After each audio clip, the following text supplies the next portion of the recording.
Assalomu alaykum, hurmatli obunachilar.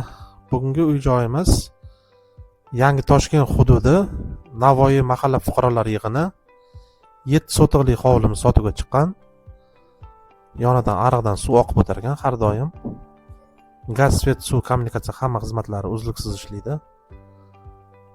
Bu joyimiz Rohat postigacha 15-16 kilometr, Qo'yliqqacha 20-22 kilometr joyda turibdi.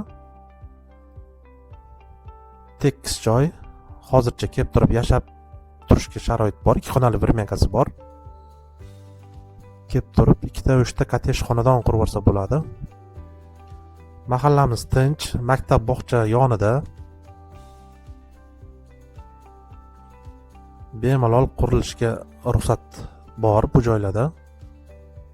Kelib chiroyli xonadonlarni qurib, 2-3 xonadon qurib olsangiz bo'ladigan joy.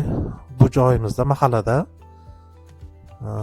har bir sotik $10,000 so'rashyapti. Bu egalariga, uy joy egalariga pul zarur ekan, kelib turib yana narxidan kelishib baraka qilsanglar bo'ladi.